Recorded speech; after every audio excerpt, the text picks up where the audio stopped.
मुझे देखने वाले सभी लोगों को एक बार फिर से पास्टर सॉल का मसीही नमस्कार। जय मसीह की, प्रेज द लॉर्ड। परमेश्वर पिता का अनुग्रह, शांति और दया आप सभी लोगों को लगातार मिलता रहे। परमेश्वर की सुरक्षा आपको मिलता रहे।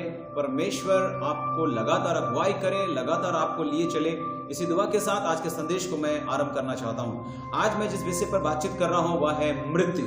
जब हम मृत्यु की बात करते हैं तो कभी भी जब भी आपने किसी से मृत्यु या मर जाना ऐसा कुछ वर्ड का इस्तेमाल किया होगा तो आपने सुना होगा कि शुभ शुभ बोलो, ऐसी अशुभ बातें मुंह से मत बोलो। लेकिन मेरे प्रियो, हम सभी को पता है कि जितना सच यह है कि हमारा जन्म इस पृथ्वी पर हुआ है, उतना ही सच यह है कि हम मृत्यु के वश में हैं और हम सब धीरे धीरे जन्म के साथ ही मृत्यु की ओर बढ़ते चले जाते हैं। तो मृत्यु भी एक सच है, जन्म एक सच है तो मृत्यु भी एक सच है और हम सभी मृत्यु के अधीन है।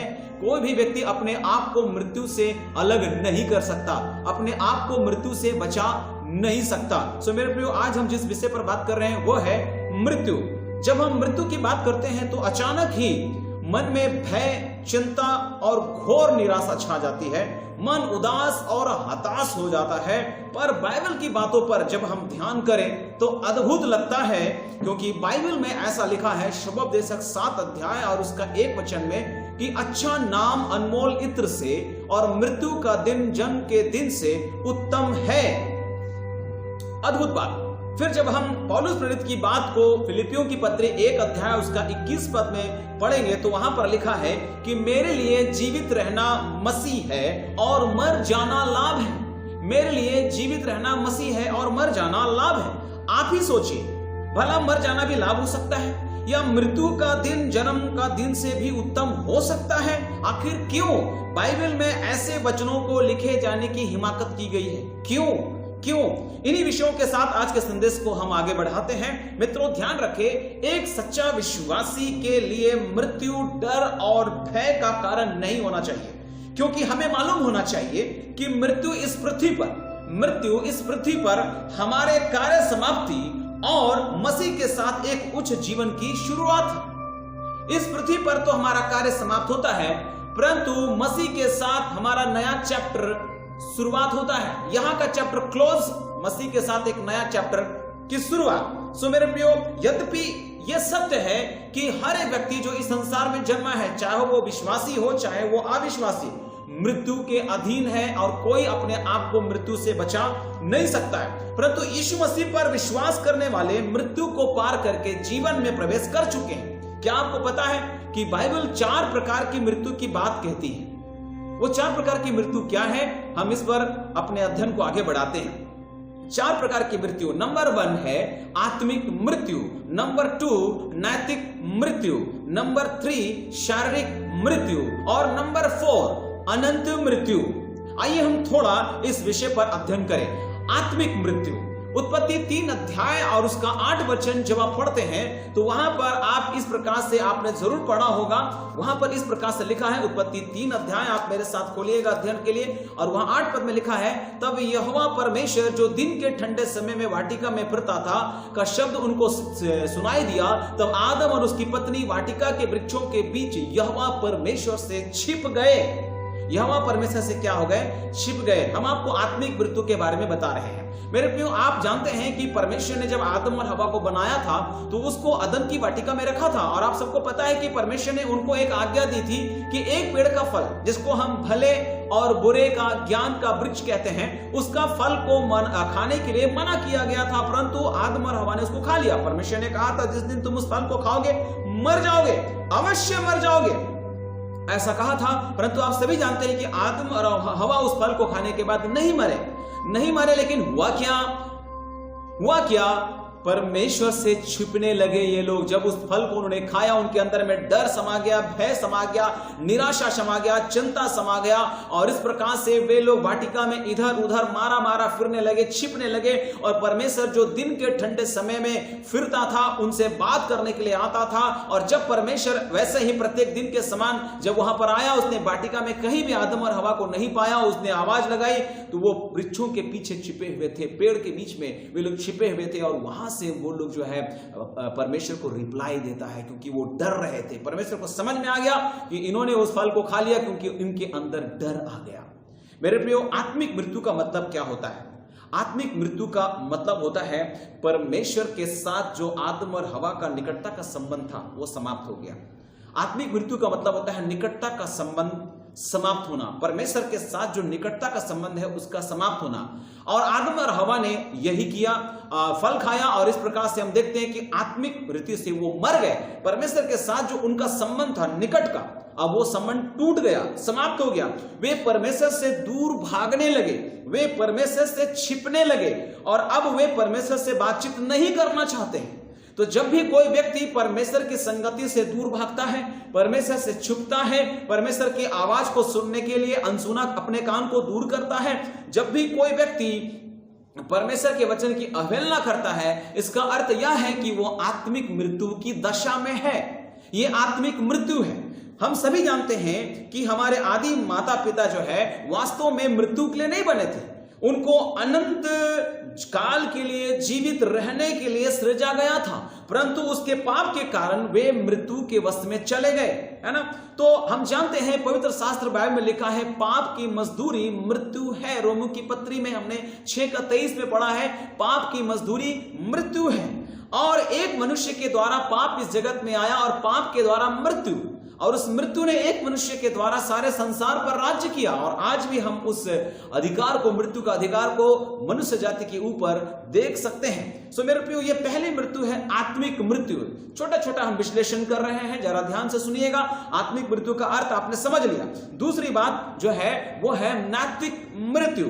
हम सभी को पता है कि परमेश्वर ने जैसे ही आदम को कहा कि उस फल को मत खाना, उसने जब फल खा लिया तो आप क्या देखते हैं कि आदम मरा नहीं, परंतु क्या हो गया, वो स्वभाव में पापी बन गया। वो स्वभाव में पापी बन गया। और परमेश्वर ने जब फल के संबंध में उसको पूछा कि जिस फल के विषय में मैंने तुमसे कहा था कि मत खाना, क्या तूने उसका फल खाया?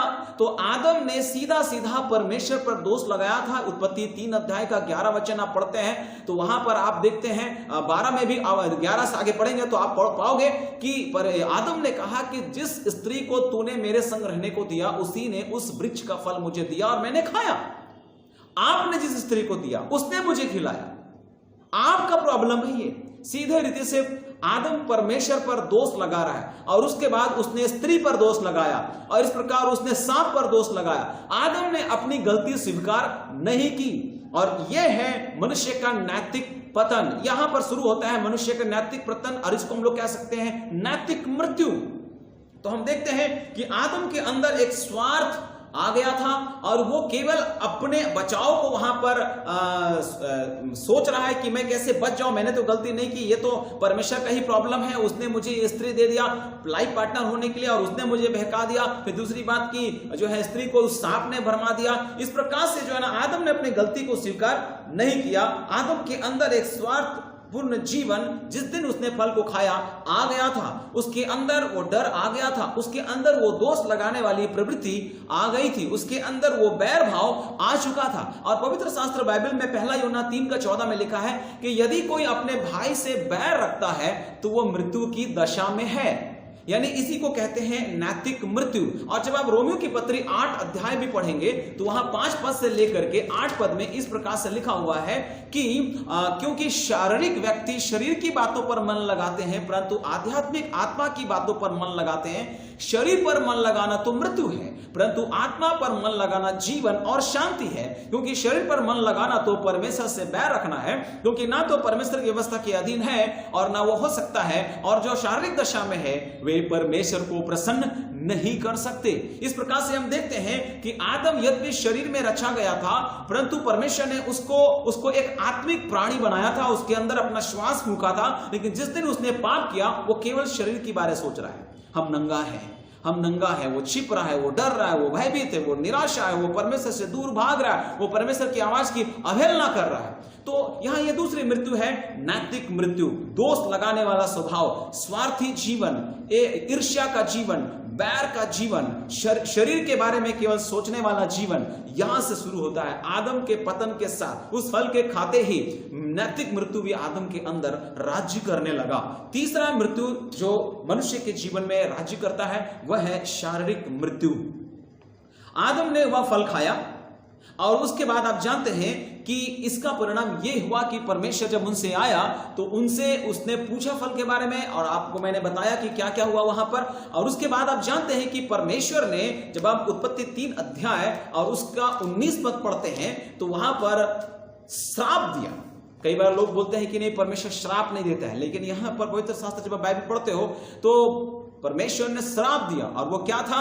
19 पद पढ़ते हैं तो लिखा है कि और अपने माथे की पसीने की रोटी खाया करेगा और अंत में मिट्टी में मिल जाएगा, क्योंकि तू उसी में से निकाला गया है, तू मिट्टी तो है और मिट्टी ही में फिर मिल जाएगा। यद्यपि दोनों उसी दिन नहीं मरे। जिस दिन परमेश्वर ने यह बात कही थी कि तुमने वो फल खाया तुम मर जाओगे, उस दिन उसकी मौत नहीं हुई। काफी वर्षों तक, 900 साल तक तकरीबन आदम की आयु रही, वो काफी वर्ष तक जीवित रहा। तो हम देखते हैं कि वो काफी वर्षों तक जीवित रहा, उसी दिन वो मृत्यु में से नहीं मरा। परंतु हम देखते हैं कि परमेश्वर के उस श्राप के कारण वे मृत्यु के अधीन हो गए, शारीरिक मृत्यु के अधीन हो गए। आदम के कारण हम भी शारीरिक मृत्यु के अधीन है मेरे प्रियो, क्योंकि जिस दिन आदम ने पाप किया हम उसके अंदर थे। आदम बीज पुरुष है और ऑटोमेटिक है ना, स्वतः ही पाप का वो प्रभाव और उसका परिणाम हमारे अंदर आता है। इसलिए किसी छोटे बच्चे को पाप करने की ट्रेनिंग नहीं दी जाती है, वो खुद ब खुद आदम के कारण से उसके अंदर, उसके ब्लड में ये चीज है, स्वभाव में ये सब चीज है। क्योंकि बाइबल बताती है सबने पाप किया और सब परमेश्वर की महिमा से रहित है, कोई धर्मी नहीं, एक भी नहीं। इस पृथ्वी पर कोई अपने आप को धर्मी स्वयं से नहीं बोल सकता है, कोई अपने कर्मों से धर्मी नहीं प्राप्त कर सकता है। इसलिए हमें परमेश्वर और उसके पुत्र यीशु मसीह की जरूरत है मेरे प्रियो। बिना यीशु के और बिना उसके लहू के हमारे पाप, हमारे गुनाह शुद्ध नहीं हो सकते, चाहे आप लाख उपाय क्यों ना करो। सो मेरे प्रियो, यह है शारीरिक मृत्यु। आदम ने पाप किया और फलस्वरूप परमेश्वर ने उसको श्राप दिया कि तू मिट्टी से बना है और मिट्टी में मिल जाएगा। यानी कि ये जो शरीर है वो पार्थिव शरीर है और ये पार्थिव शरीर एक दिन नष्ट हो जाएगा। जिस दिन हमारे पार्थिव शरीर के अंदर से आत्मा निकलेगी किसी भी वजह से, ये शरीर को मरना पड़ेगा। ये शारीरिक मृत्यु है। चौथा जिस मृत्यु पर हम बातचीत करेंगे वह है अनंत मृत्यु। अनंत मृत्यु, मृत्यु जो पाप के कारण आई, अनंत मृत्यु वो बन गई। वो मृत्यु जो पाप के कारण आई वही मृत्यु अनंत मृत्यु बन गई। आदम हवा ने क्या किया? आज्ञा का उल्लंघन किया, है ना। अगर वो लोग आज्ञा का पालन करते तो उसका परिणाम अनंत जीवन होता, लेकिन उन्होंने आज्ञा को नहीं माना और उसका परिणाम क्या हुआ? अनंत मृत्यु। यह नियम उस पर लागू हो गया। यह नियम उस पर लागू हो गया कि जैसे इसने पाप किया, जैसे उसने आज्ञा का उल्लंघन किया, उनके जीवन में अनंत मृत्यु का जो नियम लागू हो गया और वे अनंत मृत्यु या यूं कहें अनंत दंड के वश में भी हो गया। अनंत दंड के वश में हो गए। जैसा कि दूसरा थिस्सलुनीकियों उसका 1 अध्याय और उसका 9 वचन जब हम पढ़ेंगे, दूसरा थिस्सलुनीकियों 1 अध्याय उसका 9, तो लिखा है, वे प्रभु के सामने से और उसकी शक्ति के तेज से दूर होकर अनंत विनाश का दंड पाएंगे। जो प्रभु की उपस्थिति से दूर भागता है, जो प्रभु से छिपता है, जो प्रभु की आज्ञा को नहीं मानता है, जो व्यक्ति यीशु मसीह का इनकार करता है, जो परमेश्वर पर विश्वास नहीं लाता, जो परमेश्वर के वचन पर विश्वास नहीं लाता, अनंत दंड के वे वश में हो चुके हैं। वे अनंत दंड के भागी होंगे, वे अनंत दंड पाएंगे और इसी को हम कहते हैं अनंत मृत्यु, इटर्नल डेथ। अगर अनंत जीवन है तो अनंत मृत्यु भी है, इस बात को याद रखिएगा। इस प्रकार से हमने 4 मृत्यु के बारे में देखा, आत्मिक मृत्यु, नैतिक मृत्यु, शारीरिक मृत्यु और अनंत मृत्यु। हमने उनका थोड़ा थोड़ा विश्लेषण किया, परंतु हम परमेश्वर पिता को धन्यवाद करते हैं मेरे प्रियो कि प्रकाशित वाक्य में इस बात को हम जानते हैं कि अंत में ऐसा होगा कि उस मृत्यु को भी नष्ट कर दिया जाएगा। हम जानते हैं ये जो अनंत मृत्यु है, इसको दूसरी मृत्यु भी बाइबल में बताया गया है, ये समाप्त किया जाएगा यीशु मसीह के पुनरुत्थान के साथ।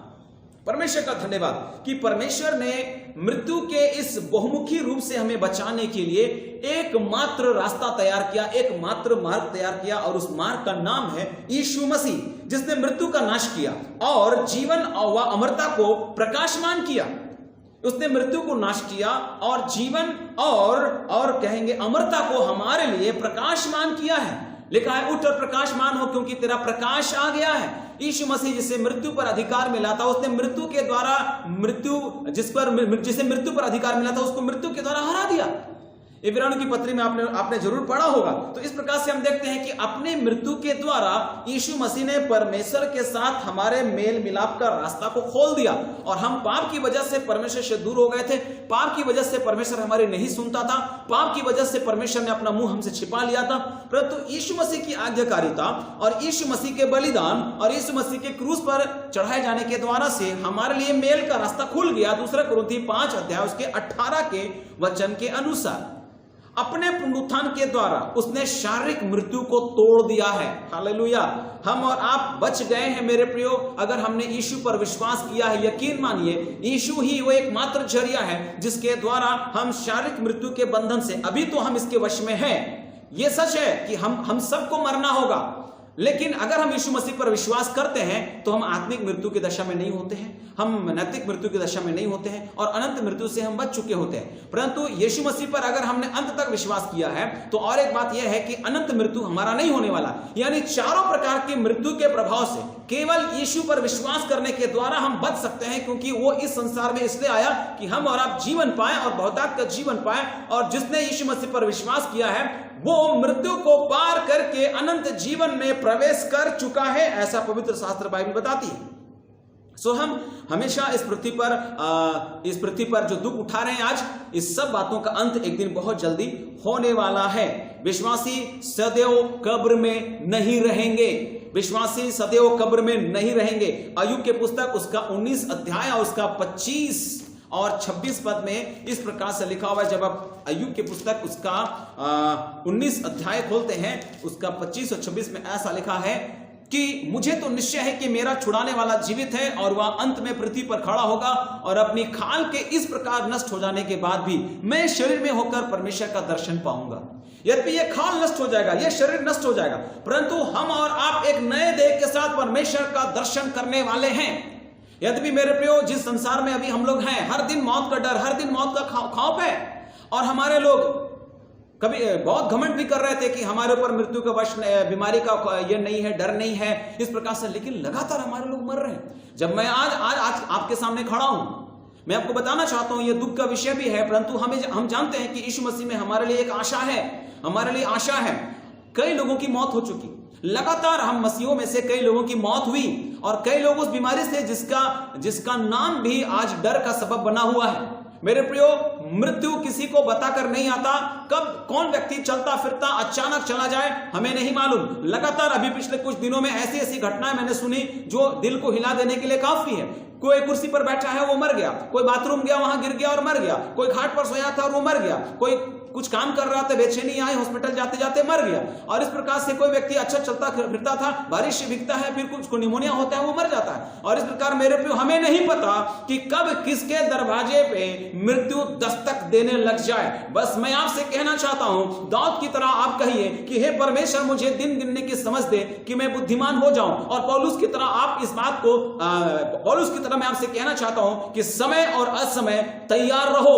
और मैं आपको यीशु मसीह की तरह कहना चाहता हूं, जागते और प्रार्थना करते रहो कि तुम परीक्षा में ना पड़ जाओ, तुम मुसीबत में ना पड़ जाओ। आपके लिए मेरे प्रियो जो आयु दी गई है वो परमेश्वर के हाथ में वो गिनी हुई है। आपके महीनों की गिनती परमेश्वर ने अपने पुस्तक में लिख करके रखा हुआ है और कभी भी वो कह सकता है, हे आदमियों लौट आ, और आपको इस पृथ्वी को छोड़कर जाना पड़ेगा। ये सच है मेरे प्रियो। आप अगर मृत्यु के बारे में बोलते बोलते डरते और कांपते हैं तो मैं आपको बता दूं कि मृत्यु एक सच है और इस सच का सामना हर इंसान को करना पड़ेगा। परंतु उतना ही सच ये है कि मृत्यु के ये चारों बहुमुखी रूप से यीशु के द्वारा हमको बचाव मिल चुका है, आपका छुटकारा हो चुका है। इसलिए इस शारीरिक मृत्यु का अर्थ एक विश्वासी के लिए क्या होता है, मैं इस पर थोड़ी देर बातचीत करने जाऊंगा। एक विश्वासी के लिए शारीरिक मृत्यु का अर्थ क्या होता है। शारीरिक मृत्यु का अर्थ यह होता है कि मृत्यु का मतलब यह नहीं कि सब कुछ समाप्त हो गया। इस मृत्यु का मतलब यह नहीं है कि सब कुछ समाप्त हो गया। दूसरी बात, एक मसीही के लिए मृत्यु जीवन का अंत नहीं परंतु एक नया आरंभ है। याद रखिएगा, शारीरिक मृत्यु एक विश्वासी के लिए, जिसने यीशु पर विश्वास किया है, जिसने यीशु को अपना व्यक्तिगत उद्धारकर्ता स्वीकार किया है, अपने मुख से अंगीकार किया है कि यीशु ही प्रभु है, वो मुर्दों में से जी उठा है, वो मेरा उद्धार करता है। अगर आपने इस बात को कन्फेस किया है, यदि आपने आज उसके सामने अपने आप को लाया है, अपने आप को बलिदान किया है, तो मैं आपके लिए कहना चाहता हूं, गुड न्यूज ये है कि यदि आप मर भी जाते हैं तो एक नई शुरुआत आपका इंतजार कर रही है। हालेलुया।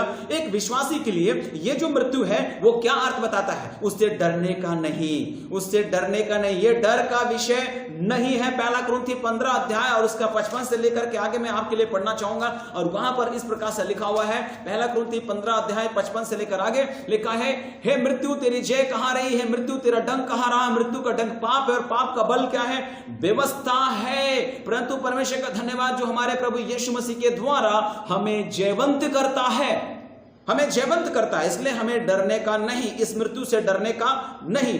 पौलुस क्या कहता है? इस मृत्यु को, शारीरिक मृत्यु को निद्रा बताता है। मतलब हम कुछ पल के लिए सो जाते हैं, हम सो जाते हैं। पहला कुरिन्थी 15 अध्याय पूरा चैप्टर को आप पढ़िए, आपको बहुत सारी बातें शारीरिक मृत्यु के संबंध में मिल जाएगा। फिर क्या है? शारीरिक मृत्यु जगत के परेशानियों से छुटकारा है। इस जगत में जो परेशानी हम लोग भुगत रहे हैं उससे क्या है? छुटकारा है। जब हम लोग दूसरा कुरिन्थी 4 अध्याय उसका 17 पद पढ़ेंगे तो लिखा है, क्योंकि हमारा पल भर का हल्का सा क्लेश हमारे लिए बहुत ही महत्वपूर्ण और अनंत महिमा उत्पन्न करता जाता है। पल भर का क्लेश हमारे लिए बहुत ही महत्वपूर्ण और अनंत महिमा उत्पन्न करता जाता है। यद्यपि हम थोड़े समय के लिए क्लेश भोगते हैं, यद्यपि हमें दुख होता है, शोक होता है कि हमारा एक प्रियजन हमारे बीच में नहीं रहा, लेकिन आपको बताना चाहते हैं कि ये महिमा लाने वाला है। हालेलुया। जब आज एक प्रभु में एक भाई की जब मृत्यु हुई, और उसकी मृत्यु के बाद जब सुबह मुझे समाचार मिला, तो मैंने समाचार में जो मुझे बताया गया कि आपको अन्य लोगों को, अन्य सेवकों को इसका समाचार देना है, तो मैंने एक ही बात कहा कि हमारे प्रिय भाई को प्रभु ने अपनी महिमा में बुला लिया है, अपनी महिमा में बुला लिया है, क्योंकि वो यीशु का भक्त था, क्योंकि वो यीशु के लहू से धुला है, क्योंकि वो यीशु पर विश्वास किया है। और इसलिए हम ये कह सकते हैं कि चाहे उसकी मृत्यु का वजह कुछ भी क्यों ना रहा हो, हम ये नहीं कह सकते हैं कि परमेश्वर उससे प्यार नहीं करता था और इसलिए परमेश्वर उसको उठा लिया। लेकिन परमेश्वर अपने भक्तों को आने वाली पीड़ाओं से बचाने के लिए कई बार उठा लेता है, आने वाले दुख और संकट और क्लेश से बचाने के लिए उठा लेता है। इसलिए मृत्यु का भय हमको नहीं होना चाहिए। शारीरिक मृत्यु जो होता है वो जगत की परेशानियों से छुटकारा है। छठवीं बात, इसका अर्थ क्या है? शारीरिक मृत्यु का अर्थ एक विश्वासी के लिए क्या होता है? मृतक संसार के परिश्रम और दुखों से विश्राम पाते हैं। जो प्रभु में मरते हैं, जब आप प्रकाशित वाक्य 14 अध्याय और उसका 13 वचन पढ़ेंगे तो ये शारीरिक मृत्यु एक विश्वासी के लिए क्या अर्थ और क्या महत्व रखता है। वहां पर ऐसा लिखा है, फिर मैंने स्वर्ग से यह शब्द सुना, लिख, जो मृतक प्रभु में मरते हैं वे अब से धन्य हैं। आत्मा कहता है हाँ, क्योंकि वे अपने सारे परिश्रम से विश्राम पाएंगे और उनके कार्य उनके साथ हो लेते हैं। जो मृतक प्रभु में मरते हैं वे धन्य हैं, वे विश्राम पाएंगे अपने सारे परिश्रम के बाद जो इस पृथ्वी पर उसने किए हैं। इसलिए हमें इस बात को लेकर के अत्यधिक शोकित होने का, डरने का, भयभीत होने का, रोने का, औरों के समान विलाप करने की कोई आवश्यकता नहीं, क्योंकि परमेश्वर का वचन हम सबको एक आशा और दिलासा और उम्मीद देता है। सातवीं बात, एक विश्वासी के लिए यह शारीरिक मृत्यु क्या अर्थ रखता है? ये जीवित परमेश्वर की उपस्थिति का एक प्रवेश द्वार है। जीवित परमेश्वर की उपस्थिति में जाने का एक प्रवेश द्वार है शारीरिक मृत्यु।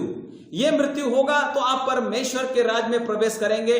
फिलिपियों की पत्री 1 अध्याय और उसका 23 वचन के अनुसार जब हम वहां पर पौलुस प्रेरित का इस कथन को फिलिपियों की पत्री में पढ़ते हैं तो आप इस प्रकार पढ़ते हैं। फिलिपियों की पत्री उसका 1 अध्याय उसका 23 वचन लिखा है, क्योंकि मैं दोनों के बीच अधर में लटका हूं, जी तो चाहता है कि कुछ करके मसीह के पास जा रहा हूं, क्योंकि यह बहुत ही अच्छा है। कहा? मसीह के पास जाना, यानी मृत्यु के द्वारा मसीह के पास जाना हमारे लिए बहुत ही अच्छा है, क्योंकि वहां शोक नहीं, विलाप नहीं, कोई टेंशन नहीं, कोई चिंता नहीं। यहां हर दिन टेंशन है, हर दिन आप चिंता कर रहे हैं, हर दिन बैठे बैठे कोई पैसे की चिंता कर रहा है, कोई बैंक बैलेंस की चिंता कर रहा है, कोई अपने स्वास्थ्य की चिंता कर रहा है, कोई अपने घर की चिंता कर रहा है, कोई अपने पढ़ाई की चिंता कर रहा है, कोई शादी की चिंता कर, कोई शादी किया वो शादी की चिंता कर रहा है, और जो शादी कर लिया वो शादी के बाद भी चिंता कर रहा है। है ना। हर कोई के पास चिंता है, लेकिन यीशु के पास जब आप पहुंचोगे वहां कोई चिंता नहीं, क्योंकि मर जाना लाभ है। परमेश्वर का वचन कहता है मर जाना लाभ है, क्योंकि इस पृथ्वी पर हमारी मौत के बाद हम मसीह के साथ एक उच्च जीवन की शुरुआत करेंगे। हालेलुया। एक विश्वासी के लिए और ये मृत्यु का अर्थ क्या होता है, जब आप बाइबल में अगर पढ़ते चले जाओगे तो आपको और कई बातें आपको बाइबल में मिल जाएंगी, लेकिन यहां पर अभी हम इस पॉइंट को विराम दे रहे हैं। अगले एक विषय पर हम बात करेंगे कि बाइबल जो है मृत्यु के बारे में संताना देने वाली शब्द कहती है। मृत्यु के बारे में संताना देने वाली शब्द कहती है, और यह संताना आपको दुनिया में कहीं नहीं मिलेगी। बाइबल क्या बताती है मृत्यु के बाद? भजन संहिता 116 और उसका 15 वचन जब हम पढ़ते हैं तो वहां पर इस प्रकार से लिखा है, भजन संहिता 116 अध्याय और उसका 15 वचन। वहां पर आइए हम मिलकर पढ़ें इस वचन को। बहुत ही आशा भरा संदेश। वहां पर ऐसा लिखा है कि यहोवा के भक्तों की मृत्यु उसकी दृष्टि में अनमोल है। एक व्यक्ति जो प्रभु में है उसकी मृत्यु हो जाती है तो परमेश्वर की दृष्टि में अनमोल है। आप समझ सकते हैं, आपकी मृत्यु परमेश्वर के लिए खजाना है, यह अनमोल है। मेरे प्रियो, हम सब स्वर्ग जाना चाहते हैं लेकिन मरना कोई नहीं चाहता है। बाइबल बताती है कि ये जो शरीर है, मांस और लहू, स्वर्ग राज का अधिकारी नहीं हो सकते, इसलिए आपको मौत से होकर गुजरना पड़ेगा अगर आप परमेश्वर के राज में जाना चाहते हैं।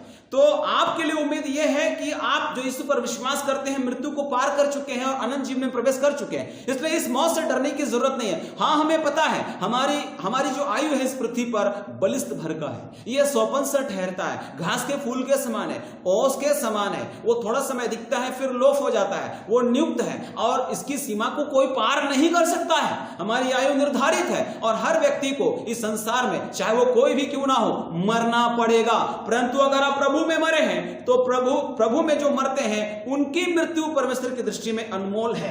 और दूसरी बात कि वो व्यक्ति शांति में प्रवेश करता है। वो मर जाता है तो शांति में प्रवेश करता है। यशाया 57 जब हम पढ़ते हैं, एक वचन ऐसा लिखा है यशाया 57 में, आपके लिए मैं पढ़ना चाहूंगा। वहां पर ऐसा लिखा है कि धर्मी जन नष्ट होता है और कोई इस बात की चिंता नहीं करता, परंतु मनुष्य उठा लिए जाते हैं, परंतु कोई नहीं सोचता। धर्मी जन इसलिए उठा लिया गया कि आने वाली आपत्ति से बच जाए। वह शांति को पहुंचता है जो सीधी चाल चलता है, वो अपनी खाट पर विश्राम करता है। हालेलुया। खाट पर विश्राम करता है मतलब ये मृत्यु की बात हो रही है। याद रखिएगा, वो शांति को पहुंचता है। मृत्यु के बाद वो शांति को पहुंचता है। आपको लगता है कि मर गया, चलो मृतक आत्मा की शांति के लिए हम प्रार्थना करें, लेकिन मैं आपको बताना चाहता हूं अगर वो प्रभु में मरा है हमें प्रार्थना करने की जरूरत नहीं है उसके लिए। प्रभु में मरा है वो खुद ब खुद शांति पाएगा। बहुत सारे लोग क्या करते हैं कि चलो वो मर गया, मृतक की आत्मा के लिए हम शांति के लिए प्रार्थना करें। मृतक की आत्मा के लिए कभी प्रार्थना मत करिए, क्योंकि जैसा ही वो मरता है उसका काम उसके साथ हो लेता है। अगर वो प्रभु में मरा है तो वो शांति में पहुंच जाता है खुद ब खुद। आपको प्रार्थना किसके लिए करना है? अब जो घर में बाकी है उनके लिए, जो जिंदा है उनके लिए प्रार्थना करना चाहिए। मृतक के लिए प्रार्थना करने के लिए बाइबल नहीं बताती। वो खुद ब खुद शांति की ओर पहुंच चुका है, उसकी चिंता करने की अब आपको जरूरत नहीं है। तीसरी बात, बाइबल मृत्यु के बारे में संताना देने वाली कौन सी शब्द कहती है? तीसरी बात, यह हमें परमेश्वर की महिमा में ले जाता है। परमेश्वर की महिमा में जब आप भजन संहिता 73 और उसका जब आप 24 पद पढ़ते हैं, भजन संहिता 73 अध्याय और उसका 24 पद, तो वहां पर ऐसा लिखा है कि तू सम्मति देता हुआ मेरी अगुवाई करेगा और तब मेरी महिमा करके मुझको अपने पास रखेगा। मुझको अपने पास रखेगा। परमेश्वर महिमा करते हुए हमको अपने पास रखेगा, है ना। हमको अपने महिमा में ले जाएगा, हमको अपने महिमा के लिए रखेगा। मृत्यु के बाद हम महिमा पाने वाले, इससे पहले रोमों की पत्री में भी हम लोगों ने पढ़ लिया। उसके बाद क्या होगा? स्वर्गदूत अब्राहम की गोद में हमको ले जाएंगे। स्वर्गदूत जो है अब्राहम की गोद में हमको क्या करेंगे? ले जाएंगे। लूका 16 अध्याय और उसका 22 वचन जब आप पढ़ते हैं, लूका 16 का 22, तो वहां पर भी ऐसा लिखा हुआ है। लिखा है, ऐसा हुआ कि कंगाल मर गया और स्वर्गदूतों ने उसे लेकर अब्राहम की गोद में पहुंचा दिया। हालेलुया। कौन था वो कंगाल? लाजर। और स्वर्गदूतों ने क्या किया? उसको अब्राहम की गोद में पहुंचा दिया। जिस दिन आपकी मृत्यु होती है मेरे प्रियो, याद रखिएगा, जो व्यक्ति प्रभु में मरते हैं उसकी आत्मा नहीं भटकती, परंतु स्वर्गदूत उसकी आत्मा को उठाकर अब्राहम की गोद में ले जाता है। ये क्या है? स्वर्गलोक। लूका 23 अध्याय और उसका जब आप 43 पढ़ेंगे तो वहां पर आप इस बात को पाएंगे, है ना। 23 का 43 वहां पर ऐसा लिखा हुआ है उसने उससे कहा, मैं तुमसे सच कहता हूं कि आज ही तू मेरे साथ स्वर्ग लोक में होगा। यीशु मसीह ने इस बात को एक डाकू से कहा था, अभी जब हमारी मौत होगी आज ही तू मेरे साथ स्वर्ग लोक में होगा। जिस दिन हमारी मौत हो जाती है उसी दिन हम स्वर्ग लोक में होते हैं। अभी हम स्वर्ग लोक की परिभाषा आपको देने नहीं जा रहे हैं, लेकिन मैं आपको उत्साहित करता हूं, स्वर्ग लोक एक उत्तम स्थान है, एक आराम का स्थान, एक विश्राम का स्थान, एक चैन का स्थान है। प्रभु में जब आपकी मृत्यु होती है मेरे प्रियो, आप स्वर्ग लोक में उसी दिन हो जाएंगे, उसी दिन आप पहुंच जाएंगे, आप उसकी उपस्थिति में पहुंच जाएंगे, आप उसके शांति में प्रवेश करेंगे। परमेश्वर की दृष्टि में यह अनमोल होगा और आप महिमा में चले जाएंगे। छठवीं बात क्या है 57 का वचन, कि आप प्रभु के घर में रहेंगे। दूसरा कुरिन्थी 5 अध्याय उसका 8 वचन, वहां पर ऐसा लिखा है, 5 का 8 में लिखा हुआ है कि इसलिए हम ढांढस बांधे रहते हैं और देह से अलग होकर प्रभु के साथ रहना और भी उत्तम समझते हैं, है ना। प्रभु के साथ रहना और भी उत्तम समझते। देह से अलग होकर का मतलब है मृत्यु, है ना। देह अलग, देह से अलग, यानी आत्मा देह से अलग होगा और हम क्या करेंगे, प्रभु के साथ रहेंगे। ये उत्तम बात होगा हमारे साथ। हालेलुया। ये शांतिदायक बात है या नहीं है? आपको डरने की जरूरत नहीं। हाँ मेरे प्रियो, आप में से कई लोगों ने अपने प्रियजन को खोया है और शायद आने वाले समय में आप खोएंगे। इस सच को कोई भी अस्वीकार नहीं कर सकता। आपको आज नहीं कल नहीं अपने लोगों को खोना ही होगा। कोई संसार में अमर नहीं है, मैं भी अमर नहीं, आप भी अमर नहीं, और चाहे कितना भी बड़ा अभिषेक दास क्यों ना हो, चाहे कितना भी अपने आप पर दावा करता हो कि मैं प्रभु का चुना हुआ पात्र हूं, मेरे ऊपर कोई दुख का प्रभाव नहीं होगा, कोई रोग मेरे ऊपर नहीं होगा। कई लोग ऐसा प्रचार करते हैं कि कोई दुख तेरे डेरे के निकट नहीं आएगा, ऐसा बाइबल में लिखा है। लेकिन मैं मानता हूं मेरे प्रियो, ये कथन एक अलग संदर्भ के लिए कहा गया था, ये वचन एक अलग संदर्भ के लिए कहा गया था। बीमारी का प्रभाव, मृत्यु का राज्य हर व्यक्ति के ऊपर है, चाहे वो कोई भी क्यों ना हो। लेकिन हमारे लिए धन्य आशा यह है कि हम मरने के बाद भी जीवन पाने वाले हैं। अगर आपने आज अपने आप को यीशु के लिए तैयार किया है, अगर आपका नाम स्वर्ग की पुस्तक में लिखा हुआ है, यदि आपने पश्चाताप करने के द्वारा, यीशु पर विश्वास करने के द्वारा अपना नाम स्वर्ग में दर्ज करवाया है, तो आप पर मृत्यु का राज नहीं हो सकता है। आप इन सब बातों से छुटकारा पाएंगे। यद्यपि शरीर में तो मरना है, परंतु और अन्य मृत्यु, उसका प्रभाव आप पर नहीं होगा। आप भी यीशु मसीह के समान जिलाए जाएंगे, ये आशा है मेरे प्रियो। हाँ, मृत्यु के बारे में बाइबल बताती है, ये लाभ है, यह एक लाभ है, मृत्यु एक लाभ है। पवित्र शास्त्र बाइबल में फिलिपियों के पत्र 1 अध्याय उसका 21 से लेकर 23 वचन, पौलुस का उस कथन को आप लोगों ने पढ़ लिया है। ये लाभ है। यद्यपि हम शोकित हो सकते हैं, पर औरों की नहीं हमको शोक करने की आवश्यकता नहीं है। कई बार जब लोगों की मृत्यु हुई है, बाइबल में भी जब आप पाओगे, तो कुछ समय के लिए वो लोग शोकित हुए, दुखित हुए, वो लोग रोए, परंतु हमेशा के लिए नहीं। आपको परमेश्वर ने इसलिए, हम मृत्यु से अनंत जीवन में प्रवेश कर चुके हैं मसीह के द्वारा, इसलिए हम औरों की नाई शोक न करें। मैं यहाँ अपने संदेश को विराम देना चाहता हूँ, परंतु आपको उत्साहित करना चाहता हूं मेरे प्रियो, कि हम सब की आयु इस पृथ्वी पर निर्धारित है और हम सबको किसी न किसी बहाना से इस संसार को छोड़कर जाना पड़ेगा। हमारे लिए मौत का कौन सा कारण होगा हमें पता नहीं, बस आपको तैयार रहना चाहिए, आपको तैयार हो जाना चाहिए। आप बुद्धिमानी के साथ अपना जीवन व्यतीत करिए। आइए मेरे प्रियो, हम एक दूसरे को ना देखें, एक दूसरे की नुक्ताचीनी छोड़ करके हम खुद के बारे में हम बाइबल में अपने आप को देखें, है ना। हम बाइबल को देख करके अपने आत्मिक जीवन को संवारें। आइए हम आगे बढ़े। प्रभु की महिमा हो, परमेश्वर का नाम हमेशा ऊंचा हो। मेरे प्रियो, हम सब एक दिन प्रभु के सामने उपस्थित होने वाले हैं और बाइबल बताती है कि अवश्य है कि हम सब का हाल मसीह के न्याय सिंहासन के सामने खुल जाए, कि हर एक व्यक्ति अपने भले और बुरे कामों का बदला जो उसने देह के द्वारा हो, वो जो किए हैं वो पाए, उसका बदला वो पाए। हम सबको लेखा देना होगा मसीह के न्याय सिंहासन के सामने। हम मसीह के सामने खड़े होने वाले हैं। इसलिए प्रभु आपको इस वचन के द्वारा अधिकाय से आशीष दे। मृत्यु के लिए डरने की आवश्यकता नहीं और मृत्यु से आपको चिंता करने की आवश्यकता नहीं, क्योंकि प्रभु का वचन कहता है कि अंतिम बैरी जो मृत्यु है वो नाश किया जाएगा। परमेश्वर इस वचन के द्वारा आपको बहुतायत के साथ आशीष प्रदान करे। जय मसीह की। Praise the Lord.